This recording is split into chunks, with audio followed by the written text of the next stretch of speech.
اسلامی تاریخ چینل کے معزز ناظرین، مجھے کیسا رحمت کہتے ہیں؟ لاکھوں کروڑوں درود حضور علیہ السلام پر اور ان کی آل پر۔ جس طرح اللہ تبارک و تعالیٰ نے اس دنیا میں اپنی نشانیاں بچھائی رکھی ہیں، انہی نشانیوں میں سے ایک نشانی صفا اور مروہ بھی ہے۔ صفا و مروہ یہ چھوٹی چھوٹی دو پہاڑیاں ہیں جو حرم کعبہ مکرمہ کے بالکل قریب ہیں،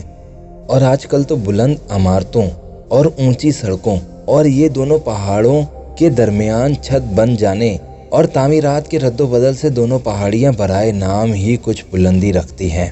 انہی دونوں پہاڑوں پر چڑھ کر اور چکر لگا کر حضرت بی بی ہاجرہ نے اس وقت پانی کی جستجو اور تلاش کی تھی جبکہ حضرت اسماعیل علیہ السلام شیرخوار بچے تھے اور پیاس کی شدت سے بے قرار ہو گئے تھے۔ اسی لیے زمانہ قدیم سے یہ دونوں پہاڑیاں بہت مقدس مانی جاتی ہیں، اور حجاج کرام ان دونوں پہاڑوں پر چڑھ کر بڑے احترام اور جذبات عقیدت کے ساتھ طواف کرتے ہیں اور دعائیں مانگتے ہیں۔ مگر زمانہ جاہلیت میں ایک مرد جس کا نام اساف تھا اور ایک عورت جس کا نام نائلہ تھا، ان دونوں خبیثوں نے خانہ کعبہ کے اندر زنا کاری کر لی۔ ان پر یہ قہر الہی نازل ہوا کہ یہ دونوں مسخ ہو کر پتھر کی مورتی اور بت بن گئے۔ پھر زمانہ جاہلیت کے بت پرستوں نے ان دونوں مجسموں کو کعبے سے اٹھا کر صفا و مروہ کے دونوں پہاڑوں پر رکھ دیا اور ان دونوں بتوں کو پوجنے لگے۔ جب عرب میں اسلام پھیل گیا تو مسلمان اساف اور نائلہ دونوں بتوں کی وجہ سے ان دونوں پہاڑوں پر جانے کو گناہ سمجھنے لگے۔ اس وقت اللہ تبارک و تعالیٰ نے قرآن مجید میں یہ حکم نازل فرمایا، صفا و مروہ کے طواف اور ان دونوں کی زیارت میں کوئی حرج و گناہ نہیں، بلکہ حج و عمرہ دونوں عبادتوں میں صفا و مروہ کا طواف ضروری ہے۔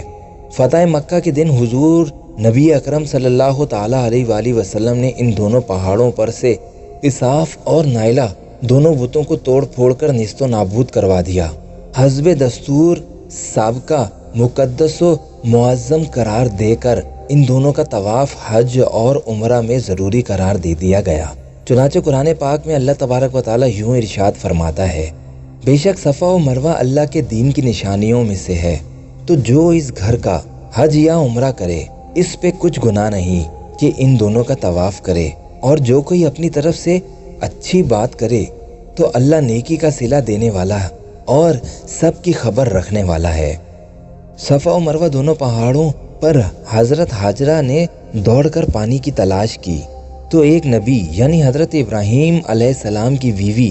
اور ایک نبی یعنی حضرت اسماعیل علیہ السلام کی ماں حضرت ہاجرہ کے قدم ان پہاڑوں پر پڑ جانے سے ان دونوں پہاڑوں کو یہ عزت و عظمت مل گئی کہ حضرت بی بی ہاجرہ کی ایک مقدس یادگار بن جانے کا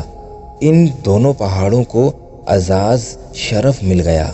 اور یہ دونوں پہاڑیاں حج اور عمرہ کرنے والوں کے لیے طواف و سعی ایک مقبول اور محترم مقام بن گیا۔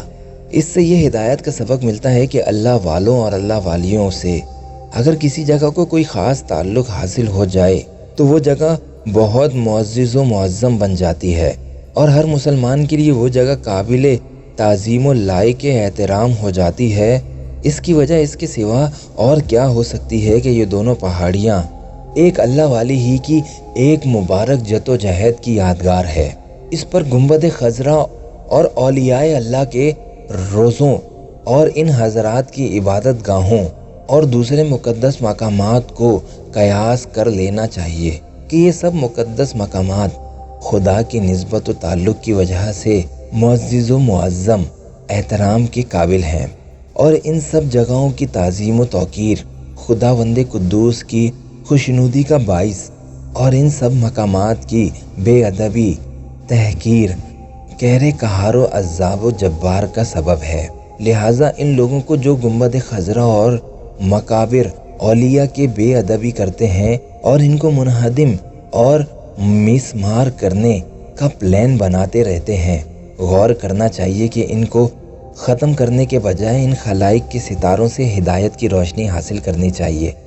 دوستوں، امید کرتا ہوں آج کی ویڈیو آپ کو بہت پسند آئی ہوگی۔